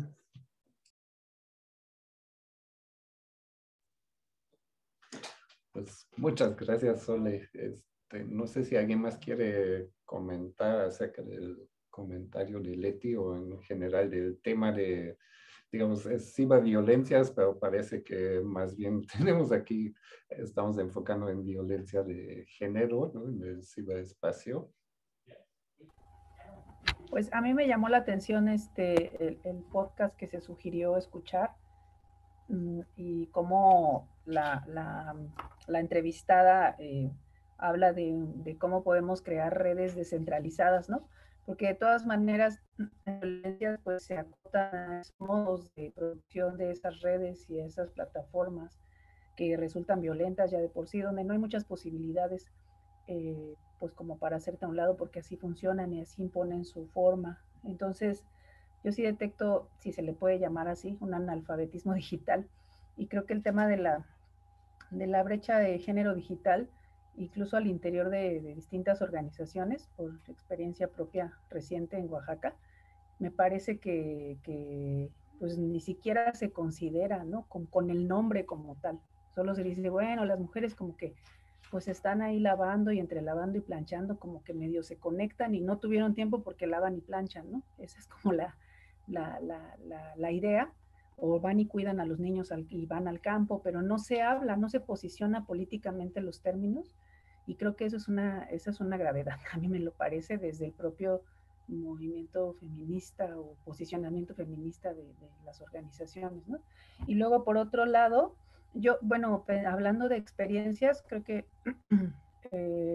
con esto que hemos estado viendo aquí en el laboratorio, me surgió como la sensibilidad de darme cuenta que tengo una cierta incomodidad en que no pues en Facebook o en algún consumo que hago pues de buscar videos o informaciones desde mi celular, sobre todo, me aparece frecuentemente una barra abajo de donde consumo algo o abro algo, me aparece una barra de videos sugeridos de TikTok, pero no me había dado cuenta que siempre me aparecen chicas con una cintura así súper breve y unas caderas súper sobredimensionadas, y todas son iguales, ¿no? Y no sé, el título dice fulanita haciendo tal o sutanita haciendo tal, me aparece así como una barra de distintas opciones para poder ver los videos. Y la verdad es que eso me parece violento, o sea, ya viéndolo con esta lectura del laboratorio, porque digo, bueno, yo, por ejemplo, lo igualo con mi experiencia de no consumir televisión más que lo que me gusta buscar en internet, ¿no? Que ahora lo puedo hacer. Pues hace muchos años que dejé de usar tele, no tengo pantalla de tele en mi casa y no la consumo, no pago un cable para tenerla, pues, ¿no?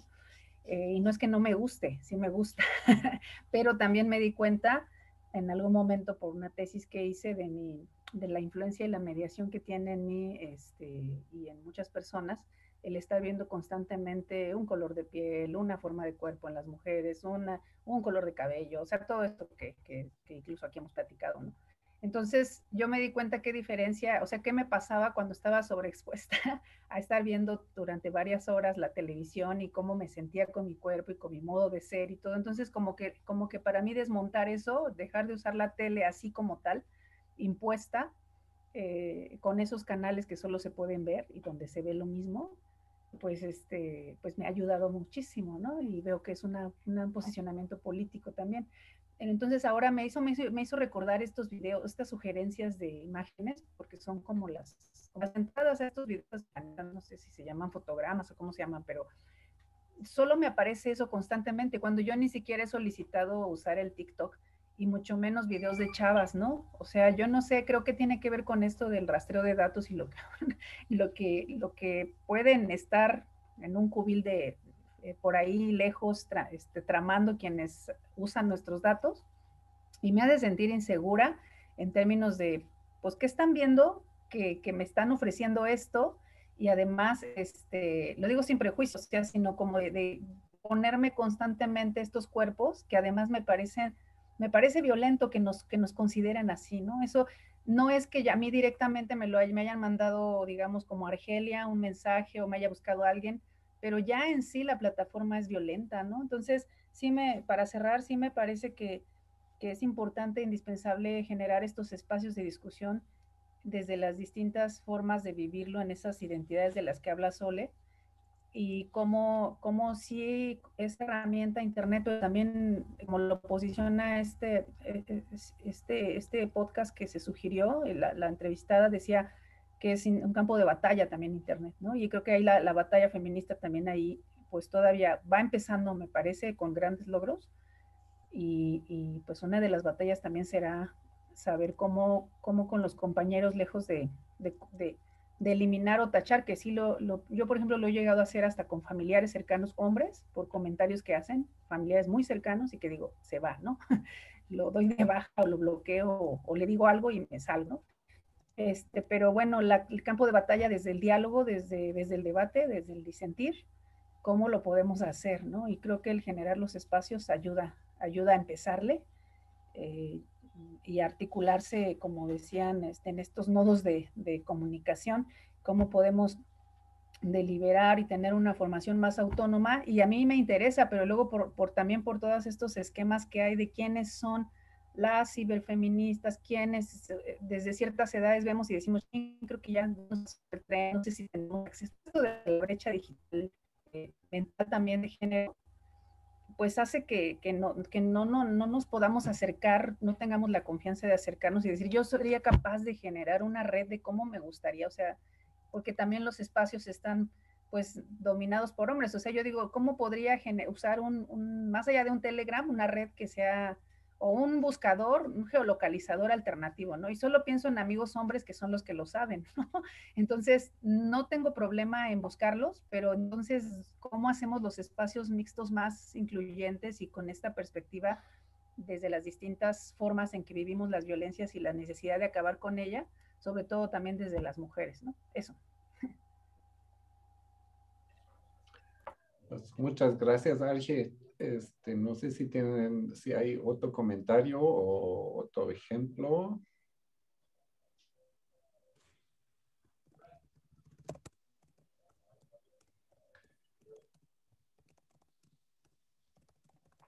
Si no, entonces vamos a cerrar la sesión.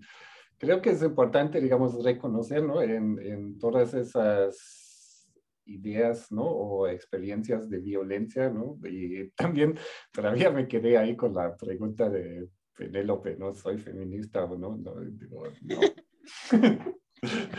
Y Kiado en otro espacio ya dio la respuesta que al final todos somos hijas y hijos del patriarcado, ¿no? Y lo llevamos adentro y es básicamente una lucha hasta el final de darnos cuenta, ¿no? Porque creo que lo peor son las cosas que no sabemos que hacemos, ¿no? O sea, las normalizadas, ¿no? Y creo que ahí, pues, igual agradeciendo a Sol y a Arge, ¿no? De poner sobre la mesa, pues, esa tarea de cómo podemos crear espacios, digamos, mejores, ¿no?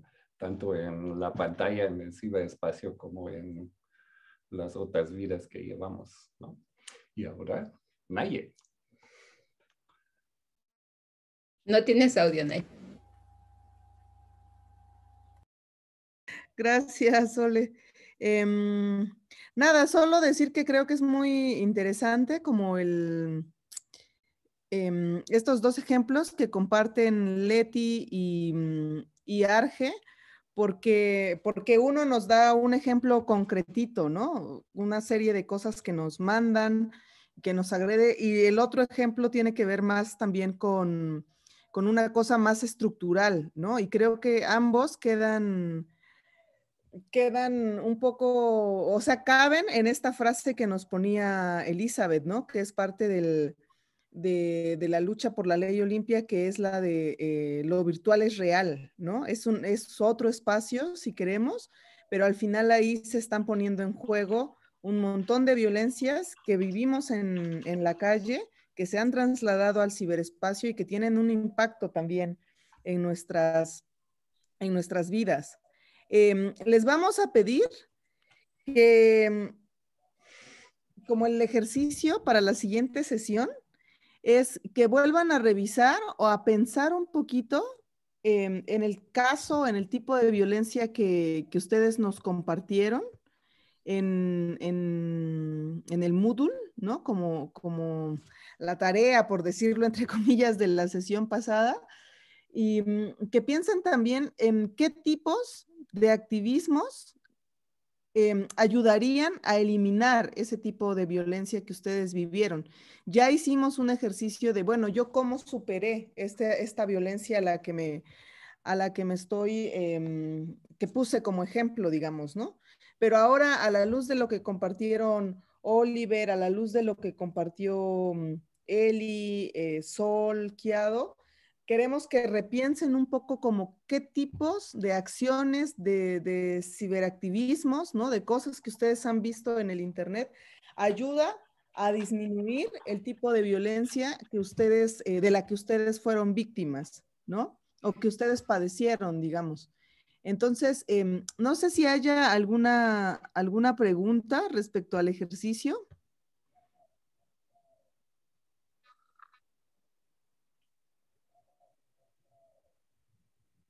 ¿No? No. Yo más bien quería sugerir algo. Es que yo no sé por qué no recibo la liga de conexión en el correo, entonces si pudiera estar en la plataforma, para mí es mucho más fácil para ya agarrarla de ahí.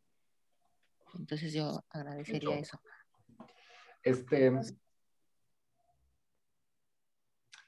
Gracias, Leti, sí, lo vamos a hacer, pero debería de estar ahí. Naye, de hecho,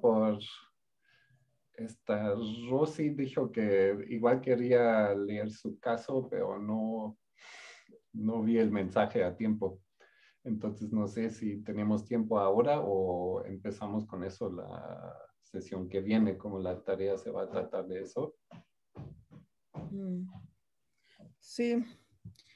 Pues no sé, Leti, perdón, Rosy, si lo quieres compartir. Yo lo he mirado muy rápido en el Moodle, pero no sé si tú quieres compartirlo. Mejor para la próxima sesión. Ok, yo nada más ahí, Rosy, invitaría a que puedas revisar como los tipos de violencia que compartió Eli la sesión anterior. Ahí les pusimos el link donde viene, digamos, una descripción de estos tipos de violencia.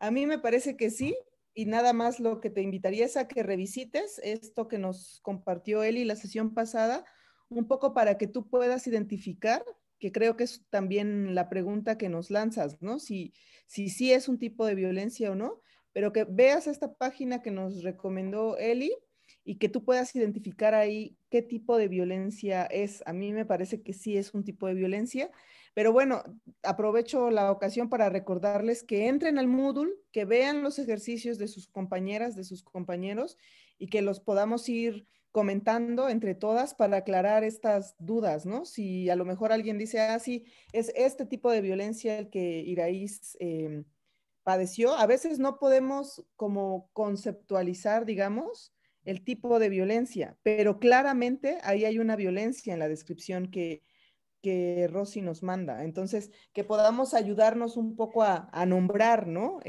Los tipos de violencia y pues revisen los otros ejercicios y ya quedamos que el ejercicio para la siguiente sesión es volver a mirar sus casos y decir, ah, bueno, ¿qué podría ser o qué tipos ya de activismo se están haciendo en las redes para evitar que otras personas sean víctimas de este tipo de violencia del que pues yo fui, que yo padecí, ¿no? Entonces, pues con eso cerramos, nos miramos la siguiente sesión, el siguiente lunes, donde vamos a estar hablando de otro de los activismos muy, muy potentes también en los medios digitales, que es el activismo en lenguas indígenas, ¿no?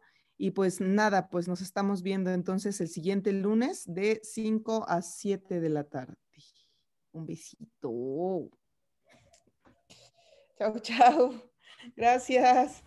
Adiós. Adiós.